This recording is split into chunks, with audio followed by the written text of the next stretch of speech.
Welcome to this session on passwords, and it's the second recommendation that Homeland Security made on our little journey here about staying safe on the internet.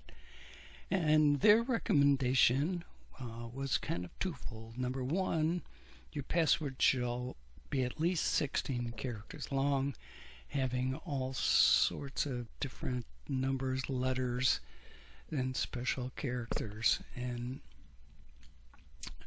certainly that would make things pretty secure, but difficult to remember and maintain for any number of different websites that you may have an account at. So their solution is using a password manager, and we have used one for years. And a password manager basically remembers your usernames and password and website that it's associated with, and when you first create your account, it stores that information, the website, your username, and your password, and the next time you visit that website, it will recognize it and insert your username and the password in the login. So the only time that you have to remember one of these long passwords is in logging into the password manager itself, and that is the number one security. So you log in whatever password manager you're using. There's dozens or hundreds, and with the username and password, and then all the rest is pretty much automatic. The work comes in, of course, getting this set up, because you already have these in, and getting to know how you're gonna use it. So just thinking about this, the planning that you need to do is, which password manager do I want? Do I want a free one? Do I want one that is connected with my antivirus? You may already have it. One of the features you may need to be aware of is that all password managers don't work everywhere. So some of them are attached to a browser, and they may only allow you to work on one device. So it may work on your computer but not on your phone, or vice versa, or your tablet. So you need to do a little research and make sure that your password manager is going to work every place that you want it to work, because you don't want to have two password managers. That would really bring the difficulty up to keep things in sync. So kind of works like this. I log in to xyz.com, and it says create an account. So I say okay, and here's my username I want, and my password manager says, oh, okay, you create a new account. Here's a password that you can use that's secure, and you can use that. Usually they give you the option of clicking, give me a different one, give me a different one. You find one that you like, and you hit enter, and it says, you want me to remember this? You say yes, and it puts it in its encrypted files, and it's there the next time you visit that website and you go to log in, it will insert that username and password for you. So just a lot of the work here setting this up, if you have a lot of accounts, is thinking about how you're going to do this. Are you going to visit each one of these accounts and log into it, and in that process the password manager will offer to remember everything for you? Are you going to key it directly in, as much as you can, directly into the password manager? Do I have to do this for all my accounts? There's just some thought that has to go into it, and if somebody who already uses a password manager has gone through this, it might be worth your while to ask them to sit with you and work through it together. So they're very effective. They're really easy to use once you get them set up. And it's their recommendation and our recommendation too. So I think we're going to leave it at that. As far as talking about it, let's do one. So I don't use Microsoft Edge, but we're going to do it here. So open up Microsoft Edge, and we're going to install a password manager as an extension of the browser. So our three dots is our settings, and we'll go on down here to extensions, and yep, I want to get extensions, and here's all the extensions. So these are little programs that run inside the browser, and they do a whole lot of different things. Here's uBlock Origin.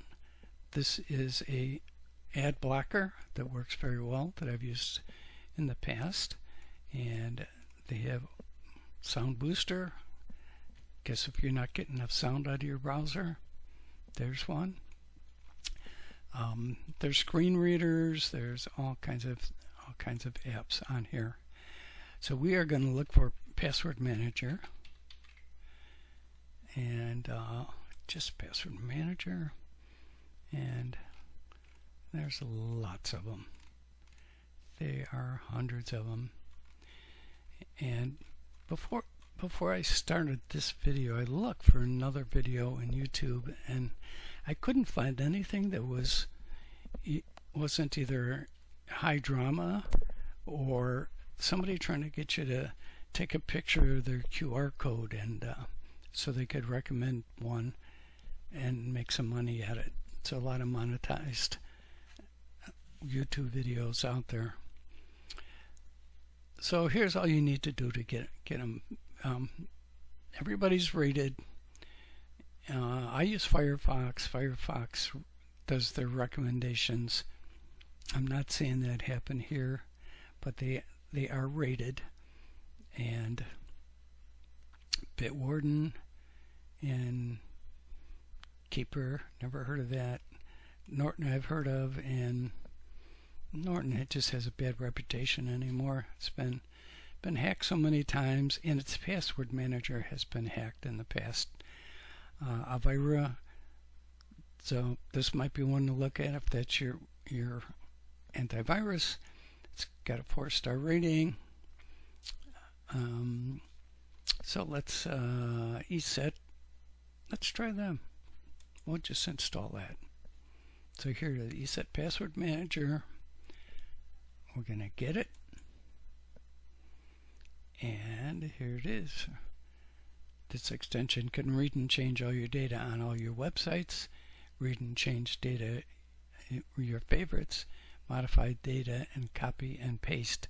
So, you know, if this was a hacker saying this, you definitely would not want to say yes here, because you're giving this extension a lot of authority on your machine. So we're going to add it. Excuse me. And here it is. And my antivirus says, I'm not sure about this. So ESET has a login, wants your email address, and where is it up here?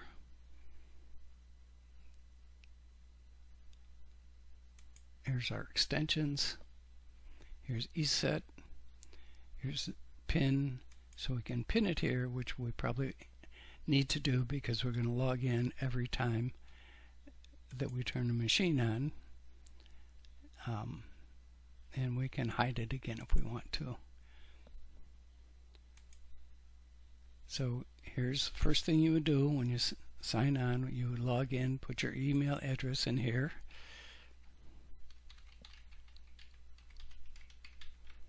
And password.